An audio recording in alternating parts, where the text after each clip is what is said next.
बच्चों, आज हम लोग आतव चक्र क्या है, आतव चक्र या मेंस्ट्रुअल साइकिल का कौन से हार्मोन्स नियमन करते हैं।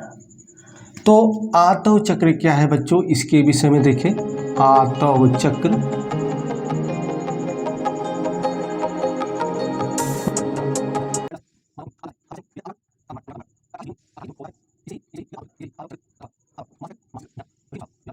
आतव चक्र या मेंस्ट्रुअल साइकिल क्या है बच्चों। मादाओं में जो मादाओं का अंडाशय होता है उसमें, ठीक है, मादाओं में अंडाशय में अंडाणु का निर्माण 28 दिनों में होता है। इसे ही आतव चक्र अथवा मासिक चक्र या ऋतुस्राव कहते हैं। ये जो अंडाणु का निर्माण होता है बच्चों, प्रत्येक महीने माने हर महीने में होता है। हर महीने में, ठीक है, 28 दिन, हर महीने में अर्थात 28 दिन लगता है अंडाणु के निर्माण में। और इस 28 दिन को अगर हम सप्ताह में विभाजित करें तो पहला सप्ताह, ठीक है, दूसरा सप्ताह, तीसरा सप्ताह और आपका चौथा सप्ताह। इस 28 दिन को हम लोग जो है सप्ताह में विभाजित करें तो 7, 7 दूनी 14, 7 एक 21 और 7 चौक 28। तो 28 दिन को अगर हमने सप्ताह में विभाजित किया तो 4 सप्ताह होता है। तो जो 28 दिन में अंडाणु का निर्माण होता है, तो जो पहला सप्ताह होता है उसमें क्या होता है बच्चों, इसमें जो पुटिका होता है, आप बच्चों पढ़े हैं कि जब बच्ची माँ के गर्भ में होता है तभी जो है पुटिका, ठीक है, या अंडाणु जन्म का निर्माण हो जाता है। जन्म के बाद इसका निर्माण नहीं होता। तो यही जो पुटिका है बच्चों, जो निर्माण हो जाता है, ठीक है, इस बच्ची के जन्म के पहले ही। लगभग हमने आपको बताया था लगभग 4 लाख की जो है करीब संख्या होती है और पूरे अपने जीवन काल में यह 400 से 450 के करीब ही इनका यूज होता है, इनका इस्तेमाल होता है। तो पहले सप्ताह में क्या होता है, पुटिका का विकास होता है। पुटिका का विकास होता है अर्थात पुटिका का विकास होता है। आप देखे हैं किस तरह से जो है प्राथमिक पुटिका, द्वितीयक पुटिका, तृतीयक पुटिका तथा तृतीयक पुटिका से ग्राफियन पुटिका अर्थात परिपक्व पुटिका का निर्माण होता है। और दूसरे सप्ताह में देखेंगे, लगभग दूसरे सप्ताह में अर्थात लगभग 14वें दिन, दूसरे सप्ताह अर्थात 14वें दिन क्या होता है, जो ग्राफियन पुटिका होता है वह रैप्चर हो जाता है, फट जाता है, अर्थात अंडोत्सर्ग की क्रिया होती है। अंडोत्सर्ग की क्रिया होती है। यह सब क्रिया बच्चों जो है, जो आप पढ़ रहे हैं, यह हर महीने यह संपन्न होता है, ठीक है। तो 14वें दिन जो है अंडोत्सर्ग की क्रिया होती है। और उस जो है आप पता है कि जब अंडोत्सर्ग होगा अर्थात जो है आप द्वितीयक अंडक बाहर निकलेगा तब, ठीक है, अंडवाहिनी से अर्थात फैलोपियन ट्यूब से होते हुए वह कहाँ पहुँचता है, वह पहुँचता है आपका एम्पुलरी अस्थमस जंक्शन, ठीक है। और वहीं पर क्या होता है, जो आपका नर युग्मक है, शुक्राणु है, उससे निषेचित होता है, ठीक है। और अंतिम सप्ताह में, ठीक है, यदि वह निषेचित नहीं होता, ठीक है, वह अंडाणु जो है निषेचित नहीं होता अर्थात नर युग्मक और मादा युग्मक नहीं मिलते, तब क्या होता है, तब अगले सप्ताह अर्थात अंतिम सप्ताह में जो अंडाणु, ठीक है, बना था, ठीक है, अर्थात जो द्वितीयक अंडक था, ठीक है, द्वितीयक अंडक और प्लस अभी आगे हम देखेंगे जो गर्भाशय की दीवार है वह मोटी हो जाती है। किस तरह से, इसके देखेंगे विस्तार से। तो वह भी नष्ट हो जाता है और वह दोनों, ठीक है, रक्त के माध्यम से, ठीक है, आपका वेजाइना के माध्यम से बाहर निकलता है और यह क्रिया हर महीने लगातार होती है। इसी को ही हम आतव चक्र या मेंस्ट्रुअल साइकिल कहते हैं, ठीक है बच्चों। अब यहाँ देख जो है पूछ रहा है कि आतव चक्र का कौन से हार्मोन्स नियमन करते हैं। तो देखिए कौन कौन सा हार्मोन्स जो है इनका नियमन करते हैं। तो ये देखिए बच्चों, जो अंडोत्सर्ग की क्रिया हुई, अंडोत्सर्ग की क्रिया, अगर हम इस तरह से देखें तो हमें पता है ये आपका जो है मादा जनन तंत्र है बच्चों। तो आपको पता है कि यह आपका अंडाशय, इसी अंडाशय में अंडाणु का निर्माण होता है। हर महीने अंडाशय में अंडाणु का निर्माण होता है इस 28 दिनों में। और इस 28 दिनों में कैसे होता है, मैंने सप्ताह जो है सप्ताह वाइज जो है विभाजित भी किया। अब यह जो अंडोत्सर्ग की क्रिया है, आपने पढ़ा था बच्चों ग्राफियन पुटिका। तो ग्राफियन पुटिका क्या था, इस तरह से आपने, और यहाँ पर यह द्वितीयक अंडक होता है और इसके चारों तरफ भी जो है एक जोना पेनोसिदा का लेयर होता है। तो यह जब रैप्चर हो जाता है ग्राफियन पुटिका, ठीक है, ग्राफी पुटिका या ग्राफियन पुटिका, जब यह रैप्चर हो जाता है तो यहाँ से ये जो आपका द्वितीयक अंडक है यह बाहर निकल जाता है, द्वितीयक अंडक बाहर निकल जाता है। इसी क्रिया को कहते हैं अंडोत्सर्ग। क्या कहते हैं, अंडोत्सर्ग। ठीक बच्चों, ध्यान रखिएगा, आप क्या पढ़ रहे हैं, आंतोचक्र का कौन सा हार्मोन्स नियम जो है नियमन करता है। तो जो आपका अग्र पीयूष ग्रंथि होता है बच्चों, अग्र पीयूष ग्रंथि जो मस्तिष्क का अग्रभाग होता है, ठीक है, अग्र पीयूष ग्रंथि, इससे दो हार्मोन्स स्रावित होता है। एक होता है LH हार्मोन्स, ठीक है, लाइजिंग हार्मोन्स, और दूसरा होता है FSH हार्मोन्स, ठीक है, फॉलिकल स्टिमुलेटिंग हार्मोन्स। हार्मोन्स नियमन, तो हार्मोन्स नियमन के लिए जो अग्र पीयूष ग्रंथि है, ठीक है, इसका नियमन दो हार्मोन्स करता है, एक LH करता है, दूसरा FSH। LH क्या करता है, यह अंडोत्सर्ग के लिए प्रेरित करता है, और FSH, ठीक है, फॉलिकल स्टिमुलेटिंग हार्मोन्स।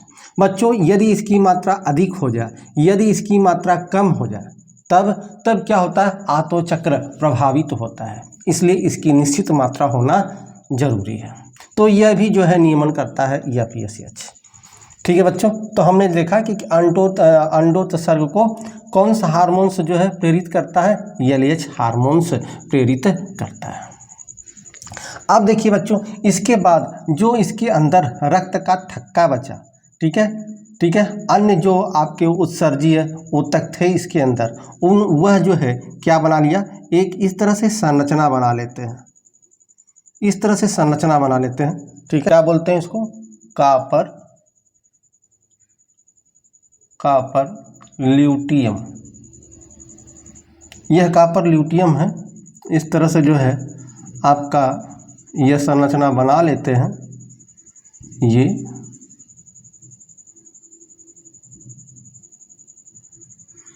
ये जो बच्चों कापर ल्यूटियम है, ध्यान रखिएगा, जब अंडोत्सर्ग की क्रिया संपन्न हो जाती है, ठीक है, तो अर्थात जो ग्राफियन पुटिका रैप्चर हो जाता है और द्वितीयक अंडक बाहर निकल जाता है, तो जो इसके अंदर जो है आपका रक्त का थक्का आदि जो होते हैं उससे बनता है कापर ल्यूटियम। और ये जो कापर ल्यूटियम होता है बच्चों, इसमें कुछ हार्मोन्स स्रावित होता है, अर्थात यह अंतःस्रावी ग्रंथियों की भांति कार्य करता है। इससे निकलता है प्रोजेस्टेरॉन। क्या निकलता है, प्रोजेस्टेरॉन। ये जो प्रोजेस्टेरॉन है बच्चों, यह प्रोजेस्टेरॉन क्या करता है कि यह जो आपका गर्भाशय है, गर्भाशय की यह दीवार, गर्भाशय की दीवार को क्या करता है, मोटा करता है, ठीक है, अर्थात गर्भ धारण करने के लिए अपने को तैयार करता है। ठीक है, ध्यान रखिएगा बच्चों, यह जो आपका प्रोजेस्टेरॉन है यह क्या करता है, ठीक है, यह जो है गर्भ धारण करने के लिए अपने को तैयार करता है, अर्थात जो गर्भ की जो आपके अस्तर होते हैं, लेयर होते हैं, अंतः अस्तर होता है, उस दीवारों को मोटा करता है, जिससे जो है आपका अंडाणु, ठीक है, उस साइड क्या हो, जो है अंतःरोपित हो सके, इसके लिए अपने को तैयार करता है प्रोजेस्टेरॉन। यदि निषेचन की क्रिया बच्चों हो गई, अर्थात नर युग्मक और मादा युग्मक दोनों मिल गए, तब तो यह प्रोजेस्टेरॉन अर्थात यह कॉपर ल्यूटियम बना रहता है और प्रोजेस्टेरॉन, एस्ट्रोजन, ठीक है, रिलैक्सिन हार्मोन्स आदि जो है स्रावित होता है। लेकिन यदि नर युग्मक और मादा युग्मक, ठीक है, का निषेचन नहीं हुआ तो तब क्या होता है, तब यह जो आपकी दीवारें हैं, जो मोटी दीवारें हैं, यह नष्ट होने लगती हैं। यह दीवारें क्या हो जाती है, नष्ट होने लगती है। और यहाँ पर जो अंडाणु निकलकर एम्पुलरी अस्थमस जंक्शन पर आया था, यह अंडाणु भी जो है नष्ट हो जाता है। और यहाँ से ये, ठीक है, और ये जो गर्भाशय की दीवार है, यह सभी, ठीक है, इस जो है वेजाइना के माध्यम से बाहर निकल जाता है रक्त के रूप में, रक्त के रूप में बाहर निकलने लगता है। और यह प्रक्रिया हर महीने होता है, ठीक है, और इसी को हम आतव चक्र, ठीक है, या मेंस्ट्रुअल साइकिल कहते हैं। हाँ, यदि बच्चों निषेचन हो जाता है तब जो है आतव चक्र बंद हो जाता है, ठीक है, मासिक चक्र बंद हो जाता है। यह हर महीने बच्चों यह प्रक्रिया चलती रहती है, ठीक है। तो हमने देखा बच्चों, एक बार पुनः देख लें कि आतव चक्र क्या है। तो आतव चक्र कुछ नहीं बच्चों कि मादाओं में जो अंडाशय होता है, ठीक है, मादाओं के अंडाशय में अंडाणु का निर्माण 28 दिनों में होता है, ठीक है। इसी को ही हम आतव चक्र अथवा मासिक चक्र या ऋतुस्राव कहते हैं। यह जो 28 दिन है, ठीक है, प्रत्येक महीने जो है महीना में यह होता है, 28 दिन का यह समय होता है। और इसको 4 सप्ताह में अगर जो है हम विभाजित करें तो 4 सप्ताह हो गया। पहले सप्ताह में कुछ नहीं होता बच्चों, यह पुटिकाओं का विकास होता है, ठीक है। और सेकेंड सप्ताह में क्या होता है, यह अंडोत्सर्ग की क्रिया संपन्न होती है, अर्थात यह अंडोत्सर्ग, ठीक है। और जो है यह इंतजार करता है नर युग्मक का अंडोत्सर्ग जो है, फिर यहाँ से अर्थात यहाँ से अंडाणु निकल गया, निकल कर कहाँ पर आ जाता है, यहाँ एम्पुलरी अस्थमस जंक्शन पे आ जाता है। तीसरे जो है सप्ताह तक जो है अर्थात इंतजार करता है, अर्थात 14वें दिन, ठीक है, बहुत ही प्रबल होता है। 14वें दिन जो है आपका बहुत ही प्रबल होता है। और 14वें दिन जो है जो प्रोजेस्टेरॉन है वह बहुत अधिक स्रावित होता है 14वें दिन। और ध्यान रखिएगा 14वें दिन, ठीक है, निषेचन होने की संभावना सबसे अधिक होती है, क्योंकि यहाँ से जो है अंडाणु आपका निकलकर एम्पुलरी अस्थमस जंक्शन पर पहुँच जाता है और नर युग्मक आता है, जिसका जो है निषेचन होने की संभावना बहुत प्रबल होती है दूसरे सप्ताह अर्थात लगभग 14वें दिन, ठीक है। और यह जो है आपका जो तीसरी सप्ताह है, तीसरे सप्ताह में कुछ जो है सप्ताह के जो है कुछ फर्स्ट जो है 1 या 2 दिन तक यह प्रबल रहता है। और उसके बाद धीमे धीमे जब जो है निषेचित नहीं हो पाता अर्थात नर युग्मक नहीं पहुंच पाता, तब जो है क्या होता है, यह पतन की ओर जो है अग्रसर होने लगता है। और अंतिम सप्ताह में क्या होता है कि यह जो आपने देखा कि जो गर्भाशय की दीवार जो मोटी हो गई थी, ठीक है, कॉपर ल्यूटियम जो बना था अंडोत्सर्ग के बाद, प्रोजेस्टेरॉन क्या करता है, यह गर्भाशय के अंत्य दीवार को मोटा कर देता है। जब निषेचन की क्रिया नहीं होती तो अंतिम सप्ताह में, ठीक है, जो अंतिम सप्ताह इसका है चौथा जो है, इसमें क्या होता है, यह गर्भाशय की दीवार जो मोटी हो गई थी यह नष्ट होने लगता है और जो अंडाणु यहाँ पहुँचा था वह भी नष्ट हो जाता है। और दोनों नष्ट होकर, ठीक है, ब्लड के रूप में, रक्त के रूप में बाहर जो है आपका वेजाइना या योनि के माध्यम से रक्त के रूप में बहने लगता है। इसी को ही हम आतव चक्र या मेंस्ट्रुअल साइकिल कहते हैं। यह हर महीने होता है। कौन कौन से हार्मोन्स नियमन करता है, तो अग्र पीयूष ग्रंथि से 2 हार्मोन्स निकलता है, LH हार्मोन्स और FSH हार्मोन्स।